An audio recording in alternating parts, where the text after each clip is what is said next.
shapes, what they look like, how to identify them, and he give you a lot of good information on structural shapes. And I'm going to just cover a little more detailed information about those. So the first bullet point I have up here is structural versus fab. And talking about that, you kind of have two different worlds in the welding industry related to those shapes that Ron covered. All of them can be applied in a structural application, and all of them can be applied in a fabrication application. So when we talk about a steel structure, maybe 3-4 stories tall, not all of those shapes and sizes can be used in a structural application. And I mean, normally you wouldn't build a utility trailer out of an 8-inch piece of I-beam. That would be kind of overkill, and you'd be lucky if your truck could even pull it. So what you're going to find is a lot of it has to do with size and material thickness characteristics that separates them from structural to fab. So I'm going to use one for example, and you see it in both applications. I'm going to draw it up here, and what we have is a piece of channel iron, right? Now that channel iron can be used in a fabrication application, and it is all the time in a utility trailer. But they do use channel iron in the structural world as well. But there's some rules that you have to follow by in the structural world. You've got to have at least 3 inches minimum in size, and you've got to have a material thickness of 1/4 of an inch or greater for a material to be utilized in a structural steel application.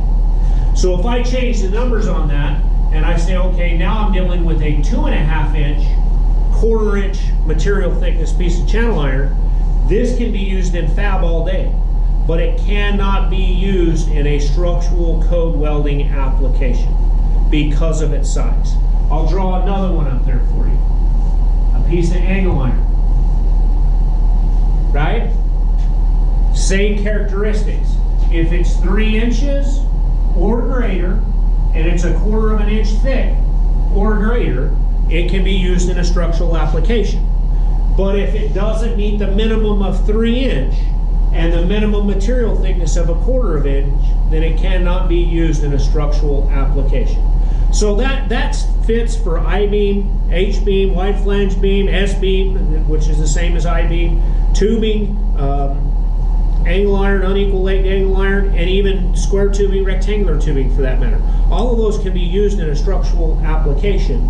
They just have to meet that minimum of 3 inch overall size and 1/4 inch minimum material thickness to be considered structural. Everything less than that is fab. Now, am I saying that you may not fab with 3 inch angle iron that's 1/4 inch thick? No, it happens all the time. It's just a minimum standard that you have to meet to be considered structural. So hopefully that makes sense for you guys. And that kind of covers the first bullet on structural versus fab. The other thing that I wanted to talk about is common links. Now, if your heart desires to get a specific length, and if you got enough money in your pocket, they'll probably build whatever you want. I mean, if you want them to build a 50-foot piece of angle iron because you have to have it 50 feet and you don't know how to weld joints together, then you could probably get it if you want to pay enough for it. But there are some common links related to structural shapes. Commonly, you're going to buy these structural shapes in 20-foot joints, they call them. So if you wanted 2 inch angle iron, 1/8 inch thick, you'd call into Choice Steel and say, hey, I want some 2 inch angle iron, 1/8 inch thick, and I need 60 joints of it. That's 60 times 20, that gives you the whole total feet of how much angle iron you need. There's a lot of welding going on there, I'll just tell you. But that's the common links. Now, a lot of people get confused because they hear me and Ron talk about 20-foot links, and then the first piece of angle iron they buy, they measure it and they're like, well, Ron and Trent are liars. Because it's not 20 feet, it's 21 feet. Or sometimes it's 20 foot 6 inches. And for a long time, I thought that was a bonus. I thought, well, they're giving us a foot for free. That's a heck of a deal. Actually, it goes back to the metallurgical structure of the material and the way they manufacture it. They give you that extra foot, intending you to cut a little bit off of each end because the grain structure in that material has been damaged due to their cutting process. And a lot of times when they manufacture steel, they shear it. And when you shear a piece of steel at the end, it crushes that grain structure. And that crushing of the grain structure damages the structural integrity of that material. So that's why they're giving you a 21-foot long piece, intending you for to lock a couple inches off of each end, so that the blame's not on them, it's now on you. And that's the whole reason for getting just slightly longer than what you actually buy, is they know that they may have possibly damaged the grain structure and you could cut those ends off. Now, I'm going to be 100% honest with you. I've spent my whole life in industry. I have never done that, nor has anybody I've ever worked for. We just consider we got an extra foot for free and we keep rolling with it.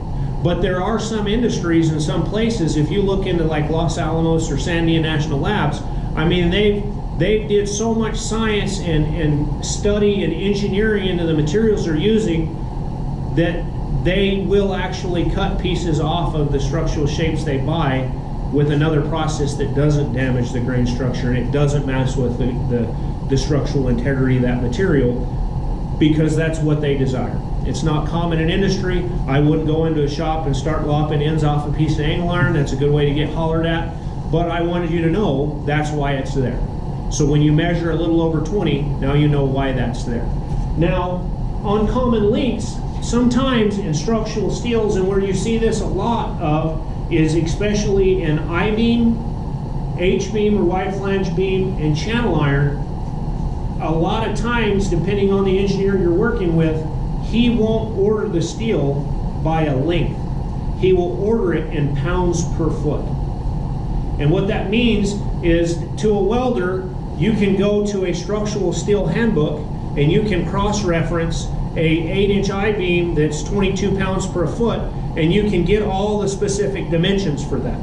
What that has to do with, on an engineer standpoint, is they have a book and they have calculations. When they order a beam, they don't order it by the size like we order it. They order it by the static load, kinetic load. They have a lot of different calculations. They don't care how big the beam is, they just want to be able to support a certain amount of weight. And that's why they calculate everything off of pounds per foot. Now that's a good number for you as a welder, because you have to be able to calculate what a beam weighs. And in this application, it's kind of a real serious circumstance. Say you buy an H-beam, and I'll try to draw one. Everybody knows my drawing is horrible, but we'll go with it.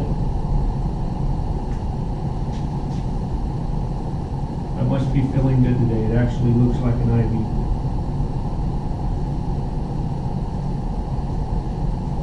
There you go. You get a piece of beam, and you've got to place that beam 3 stories in the air. That's not something that you're going to throw over your shoulder and carry up the stairs.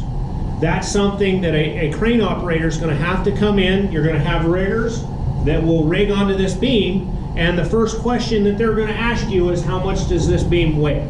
Because that crane operator is only allowed to pick a certain amount. For a certain amount, he's going to extend the boom. There's a lot of calculations in there.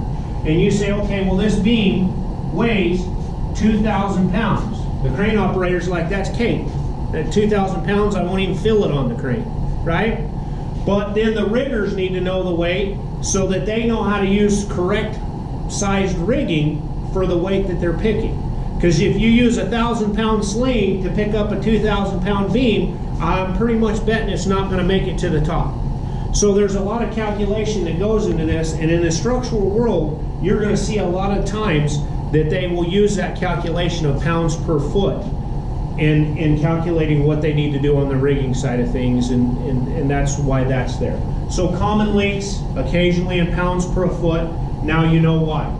Now the other thing that I'm going to talk about is manufacturing methods. And I know Ron mentioned to you guys, in all the structural shapes, there's a wide variety of types of metals that you can get these structural shapes in, but they're manufactured differently. So if you look at the ferrous side of things, ferrous means it contains iron. Most of the ferrous materials we use on a daily basis are your steels, and there's thousands of different types of steels, so I'm not going to go into all that, nor do you want to listen to all that. Then we have stainless steel, which is nothing but steel with a little bit of chromium added to it to make it rust resistant, corrosion resistant. And then you can get structural shapes in aluminum. But aluminum is a non-ferrous metal, meaning it contains no iron, and it's manufactured completely differently. Because when they manufacture a steel or a stainless steel beam, what they start with is a big, solid chunk of steel. And they have a press and a machine with rollers and all this kind of stuff, and I'm going to try to find a video and send it out to you guys. But they're basically going to take this big chunk of steel and they're going to send it through a piece of equipment while this is red hot, and they're basically going to form by just slowly reducing and changing the shape of this billet, is what this is called. So you have a billet that is heated up, orange hot, and it's basically pressed into shape, right? That's how a lot of steel is produced, stainless steels and lots of other steels. But then if I say, okay, well, this is an aluminum beam, it's manufactured completely different. You start with a billet, and it is hot, but it's not red hot because aluminum doesn't glow red, and I'm going to talk about that later. But it's probably 400 or 500 degrees, but it doesn't go through the same press system that a steel beam goes through. What they'll do is they'll have a machine that has a die, and that die has the exact same shape of the I-beam that you want to create, right? So it's a big long tube with the die at the end, and they'll shove this heated billet, and they'll take a hydraulic ram and they will shove that billet through that die like Play-Doh, and they're going to shove it all the way through, and what you have is an extruded aluminum beam. So you have steel beams that are manufactured by the rolling process. Most non-ferrous structural shapes are made through extrusion. The reason they can do that is if you tried to extrude a steel billet, when it came out the other end, Play-Doh falls all apart when you try to do this. Steel will do the same thing. The grain structure can't handle that much compression and that much plastic deformation, is the term metallurgists use. It can't handle that. It just basically separates. Aluminum's a soft enough material that it can handle that extrusion process. It's faster, cheaper, easier way to do it. So know that there's different forms of manufacturing between structural shapes in steel and aluminum. So hopefully you guys have found this video useful. We'll be sending some other information out that will go along with this module to help you get this curriculum. Have a good day.